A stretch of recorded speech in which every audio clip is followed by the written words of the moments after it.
So welcome to the Academy for this afternoon's session on different visions of talent development.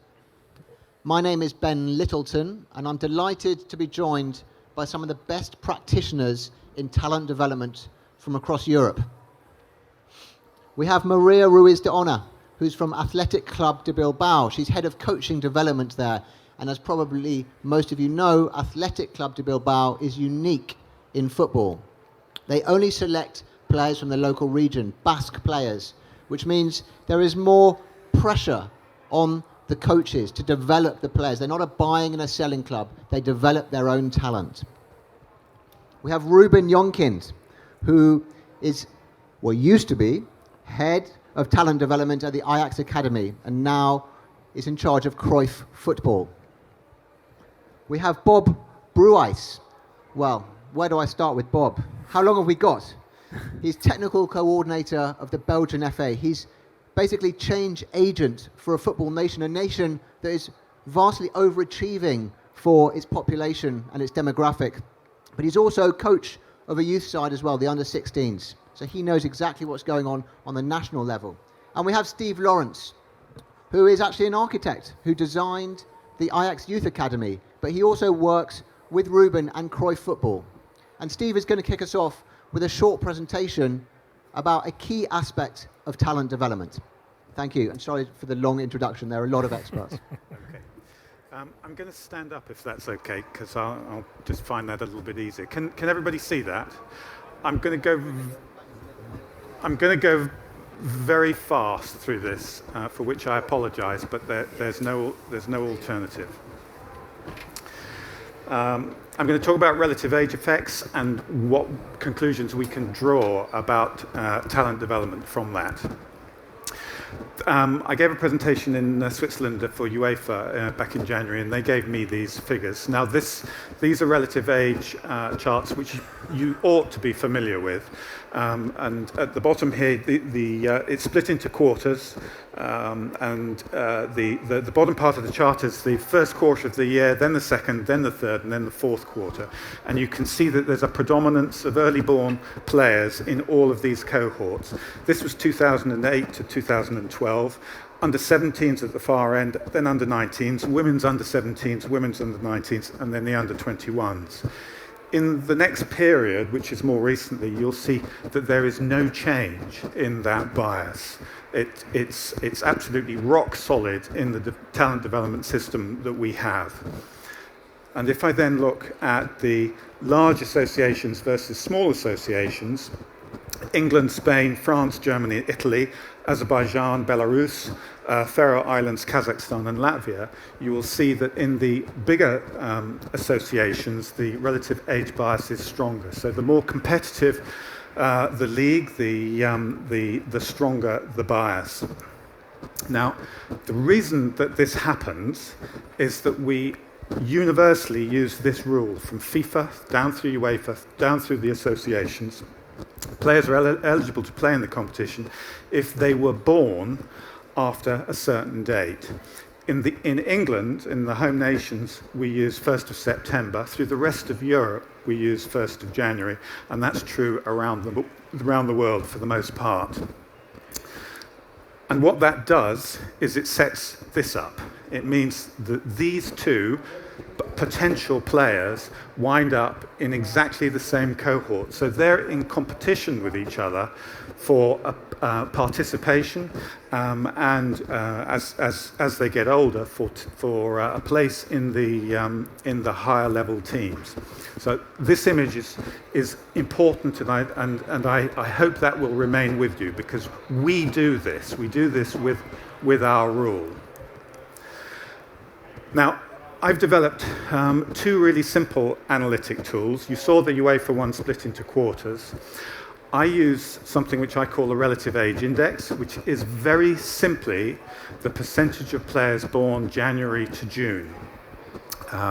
And it converts into a simple integer. You should see up the left hand at the y-axis there, the relative age index.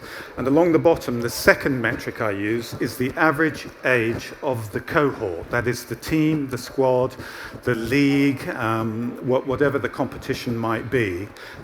Every single team or competition has an average age. You can quite easily work it out.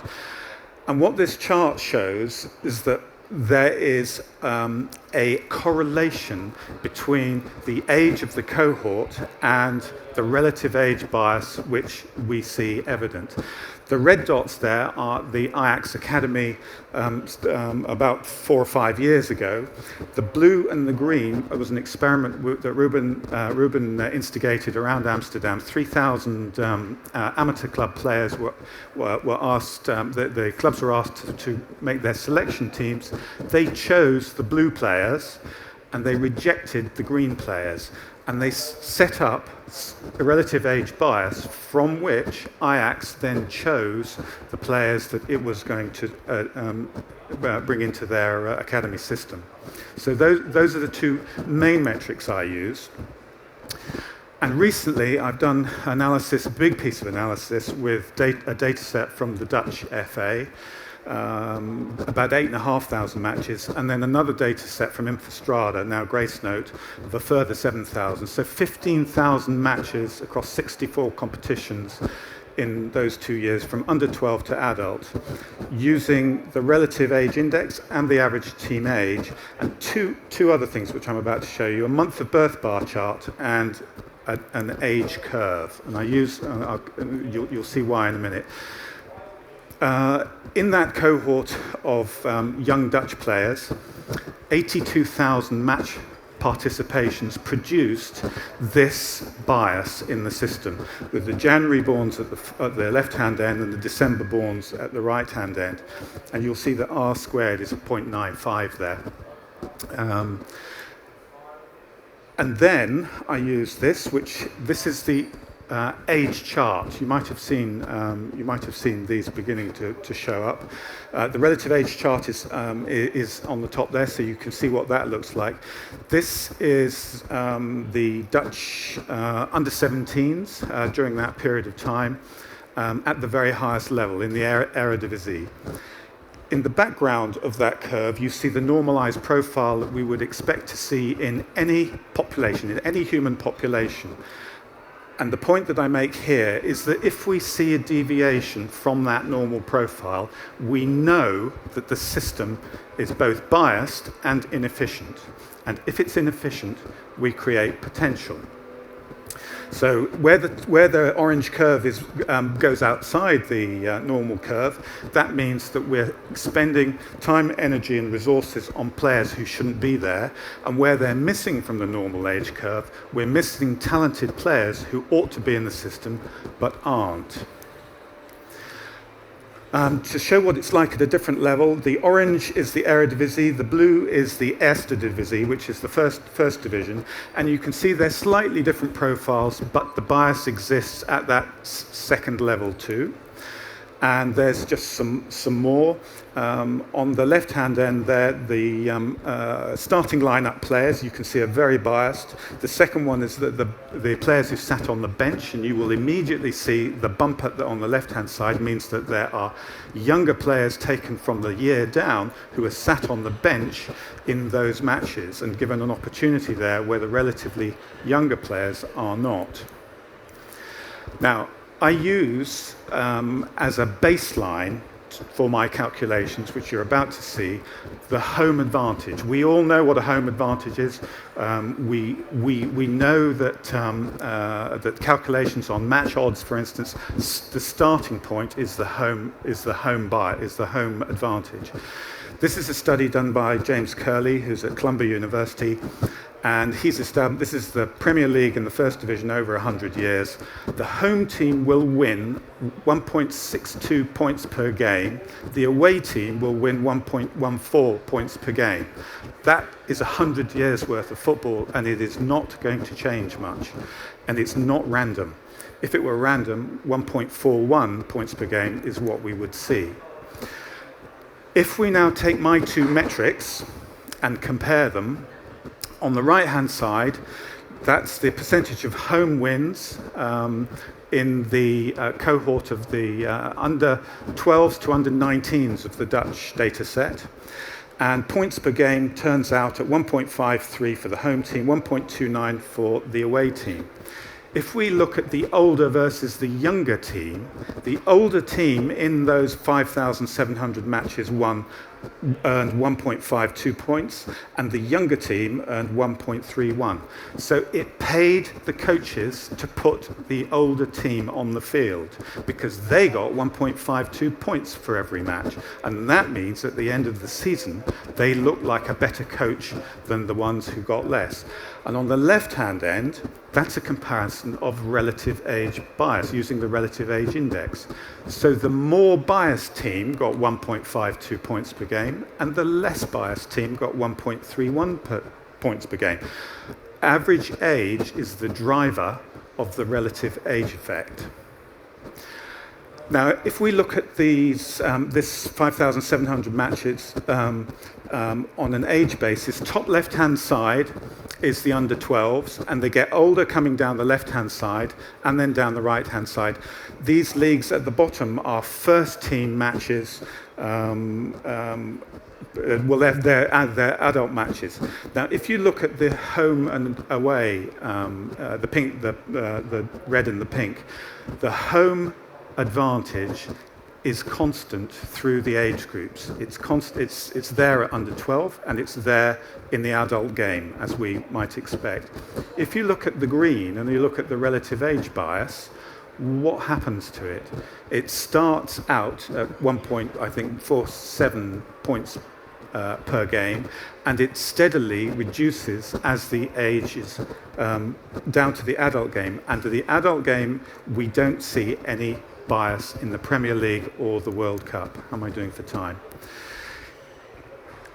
If those results are plotted on a more straightforward graph, the average, the line of randomness, the orange line there, is 1.41 points per game, and we want to see matches being played with random outcomes because that's when we see the qualities of the players actually evident on the field.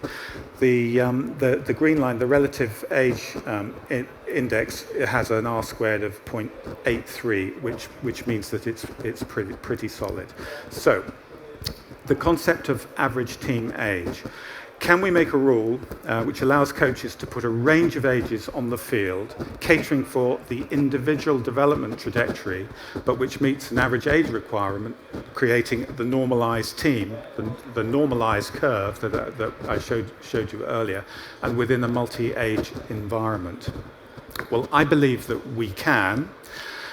And we ran a pilot in Zeist. The KNVB ran a pilot, just 54 matches so far at Easter, and another pilot is starting in October.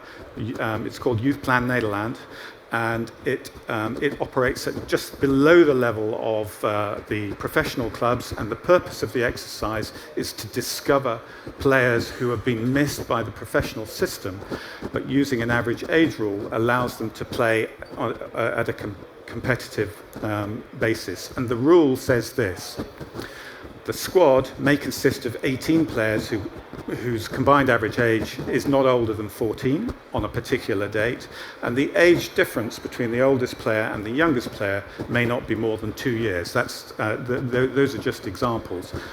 And what that does is it sets the mean age of the team, and we're seeing that in any case, and it defines the range of the team, so that, and both of those are completely adaptable. We can move that average age to whatever number we want, and we can control the range and make it tighter or wider depending on what our intentions are. And one of the things that we discovered in the initial pilot is that coaches were putting teams on the field against each other, meeting the average age rule, but with widely differing ranges. Some of them had very tight, narrow ranges. Some of them extended the ranges, so they had very old players with young players on the field at the same time.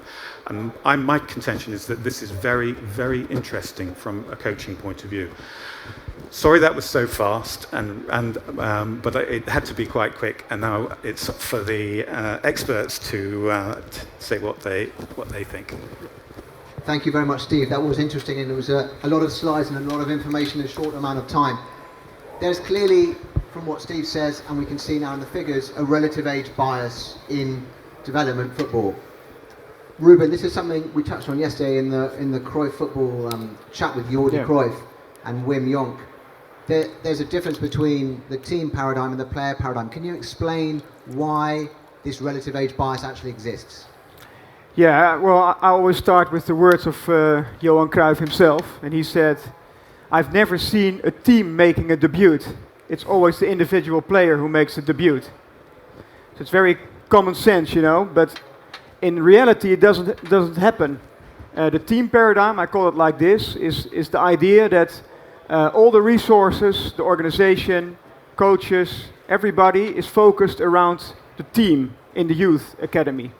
So the team is the central component of the organization. Whereas the player paradigm, you talk about a single player who is the central element of the organization. So what we just saw is that this team paradigm exists. It's not just some random abstract thing I just mentioned.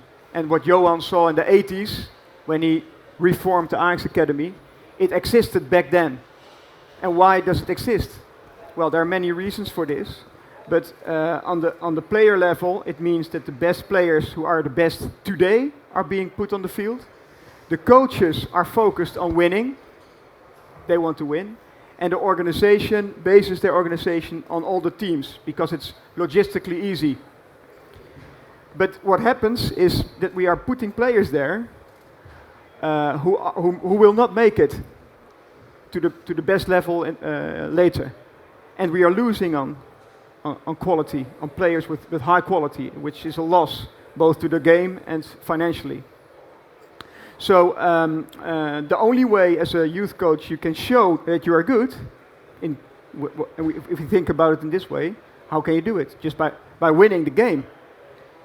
And if you see that the economic incentive is also there, as a youth coach you earn a fraction of what you earn in professional football, that sets the stage for a development like this. So the balance has to be very precise between getting results and the development. Maria, how do you manage that with the coaches at Lezama, which is the Bilbao Academy? How do you manage that balance?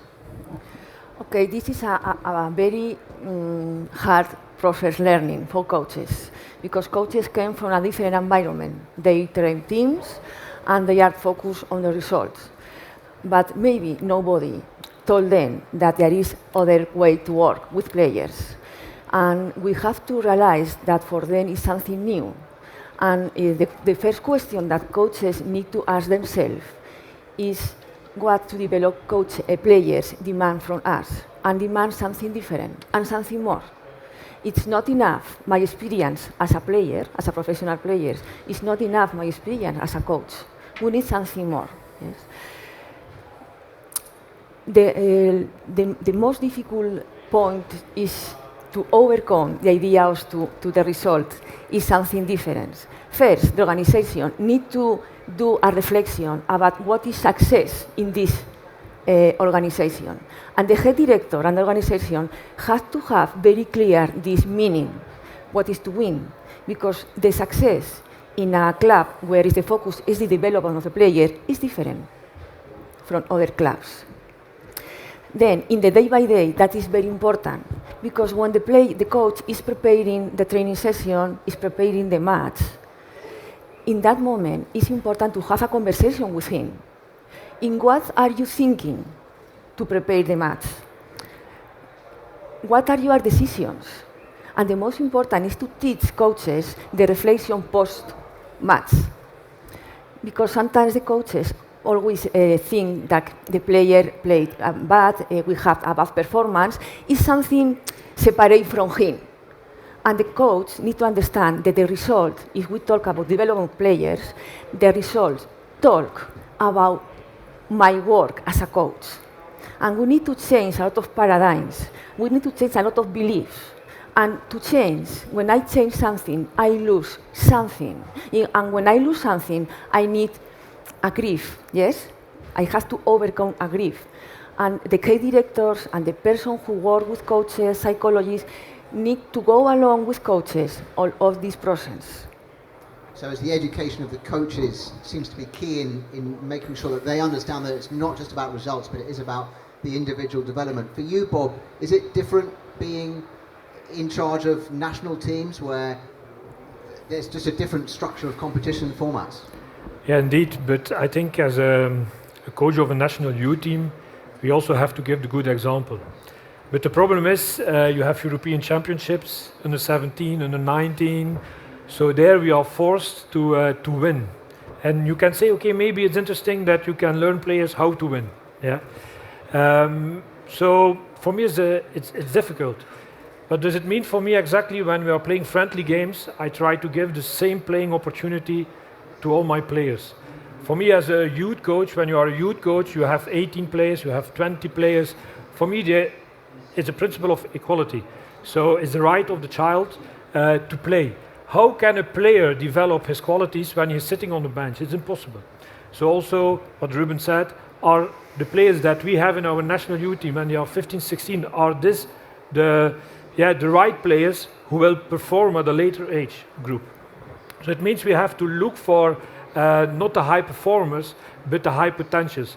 And this is also the reason why we in Belgium in 2008 we decide to have a second team. We call it future team with late mature players. It's a little bit the same effect. So you have the relative age effect, but there is also from the age of 14 the problem of maturity.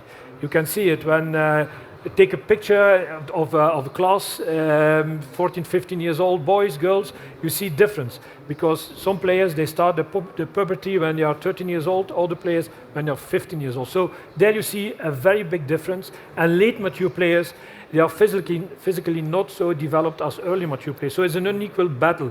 And this is also the reason why we as a federation, we put a lot of focus on late mature players, and it's a question of finding the right talent identification program in the federation, in the club, to focus on the right talent and not on the high performers. It does seem unique to me that Belgium is the only national federation I know that is doing this division of late-born and early-born players, and for a small country, are regulars in FIFA top 10 rankings. So I think there's some correlation, even though it's a small sample size. I mean, Maria, do you mitigate against relative age bias at athletic club as well? Yes, of course. Of course. And we did a reflection about that, and we did a selection taking in account this idea. But the most important is to prepare the coach to deal with these kind of players. Because if we have done the recruitment and the coach doesn't understand the rhythm, the learning rhythm of the players, we make a mistake again. Yes. In that way, it's important how a coach needs to be realized about how to manage the training session. The coach needs to understand that each player is one project, and that is important. And each player needs some different information. And sometimes coaches give information to the player thinking in themselves, not thinking in the needs of the players. Yeah. And it's very important to create in the clubs spaces to reflection, to talk with coaches about their decisions. Make conscious, make aware to coaches what they are doing for and why they are doing for something. Yeah. And for me, it's important to another thing more is when some player or one player make a mistake, this mistake is not only for the player. It's a feedback from the coach. The problems of the players are my limitations as a coach. Who tells the coach what does he needs to improve? It's the player. The player teaches us, tells us what do we need to improve as a coaches. So this is becoming a mentoring relationship, not quite peer-to-peer, but the player is teaching the coach as well as the coach teaching the player, which kind of leads us to a more existential question. What is the role of a coach? Ruben, do you want to start with that? Yeah, we when we worked at Plan Cruyff, Johan was a little bit more extreme even, because he said you have to flip everything over. Like the coach of the second team, he needs to go to the under 11, and then he needs to be there 3 months. Then he can see what happens when you're young and how important it is.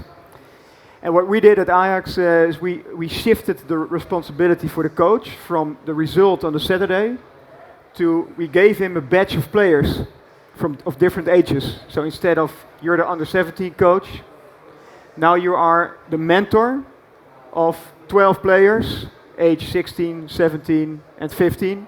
Maybe 3 15, 4 are 16 and 4 are 17. And your main responsibility is to get them to a higher level. Technically, tactically, physically, mentally. That's your main responsibility. Of course, you have a match on Saturday, but the match is more a tool to, like what we did, for example, with De Ligt. He played the European final last year against Manchester United. He played a good match. 17-year-old central defender. But we said, okay, central defense is too easy for him in the youth. Put him on the midfield. Yeah, and then the coach says, yeah, but he's a central defender. He can prevent the opponent from scoring. That's important for the result. Yeah, but it's important for him to improve his speed of action. These kind of decisions, you start to think about them when your responsibility changes from winning to development. So that's in our vision the role of the coach. To collect information, to have feedback with your player, but also with your peer colleagues, to speak together about one player, and not only one team, 1 year, but have collective responsibility for the development of each individual. And it's a great example, that Ajax side, because they might well be the last side that have come through the Ajax Academy with the Cruyff plan, and that side was mainly built up of players that came through that system. And Jaro Riedewaal had the same type of education, also played a year in a different position in midfield, didn't he? Yeah. Bob, what do you see as the role of a coach? It's about creating a very strong learning environment. It's up, like Maria said, to making mistakes. This is very important. Even you have to force players to make new mistakes, because making always old mistakes is also not good. So it means that he's not learning. So what we try to explain to our coaches in Belgium, that they have to explain how to play the most difficult football. So it means building up goalkeeper, defender, putting high pressure, but always it means that, for instance, 15 minutes before the end of the game, it's 1-0, you're winning 1-0, and the players, okay, they want to win, it's no problem, but then it's very important as a coach that you continue to coach on applying this principle. So often you see that the philosophy, the principles, they change because there is a pressure of the result, of now we can maybe win the game, so the defender, he will give long balls, so no risk. No, this is not what we want to see, because that's very important, that we focus on the individual. Youth football is like an individual sport. It's not a team sport, it's an individual sport. You have to make your players, all your players better, and not a team. Maria?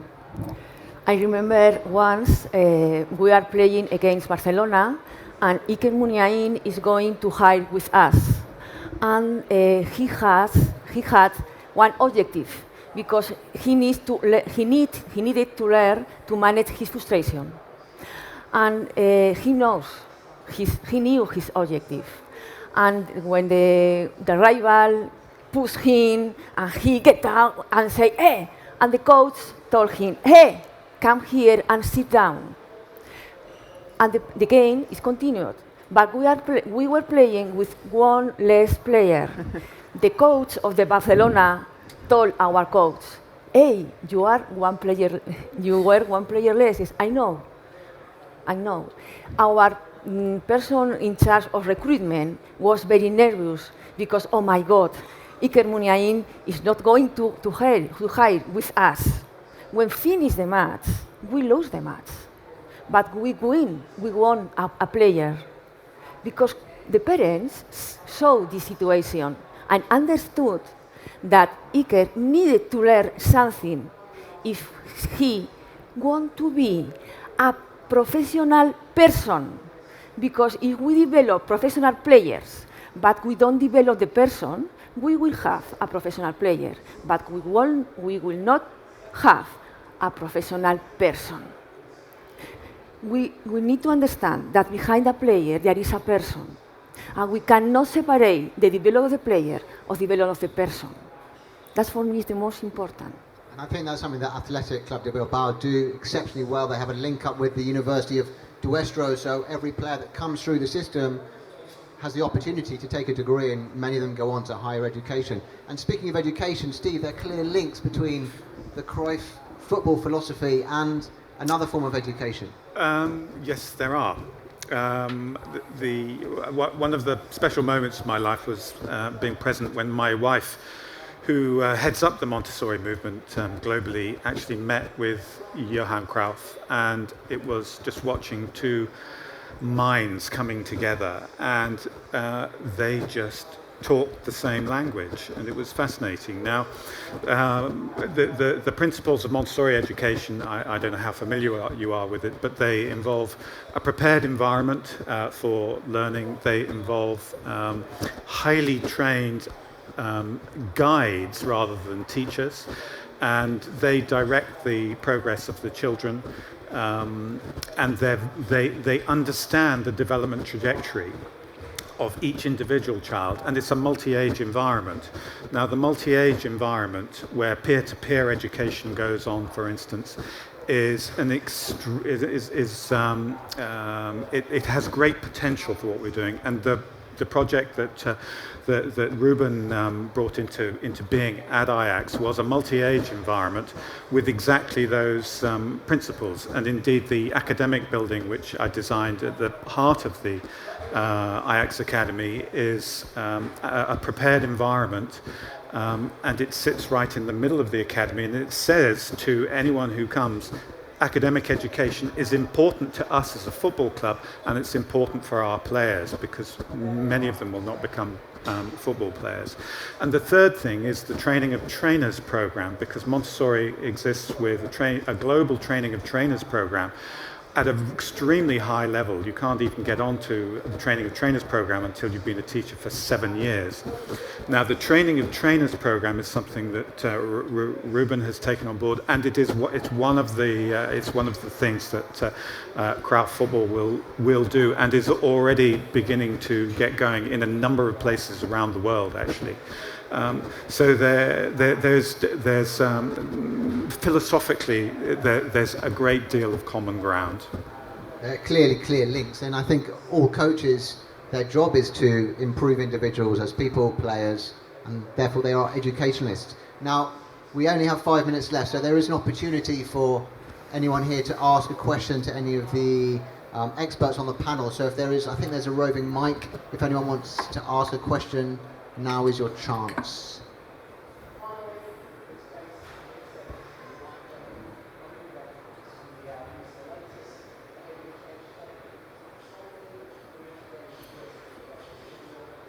No. I thought you were going to ask a question. Okay, I have a nice anecdote, maybe, to fill it up, to fill the I have a space up. question. Yeah. I remember there was, I think it was 2014 or 2015, there was Ajax and PSV under 19s. They ended up at the same points, so they had to play a decision game. But the decision game was after the season ended. So what happened? The best under 19 players, they had to move up to the second team.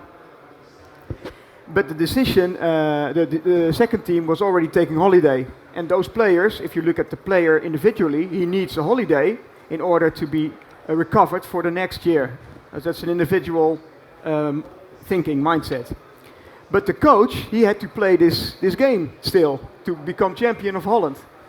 And he was like, yeah, but you cannot leave these players to go on a holiday. I need them for the match. And then he came to Wim and me and he said, can't they stay for a week longer? And we said, no, they need the holiday, come on. So we have to look at what's coming next, the under-17s. Okay, those are your players. But now the question is, what do you tell them? Difficult. Okay, tell them, this is your opportunity. If you lose, everybody understands. But if you win, you're the heroes of the club. So they play. PSV had the best squad. 2 years age difference almost. 3-2 for Ajax. So that was, if they had lost, we had been in trouble, of course. Yeah. But it was a risk, but it ended well. But this is a very nice anecdote to show the difference between thinking about players and thinking about teams. That's a perfect way to end, I think. So thank you very much, Ruben, Bob, Maria, and Stephen. Thanks for listening.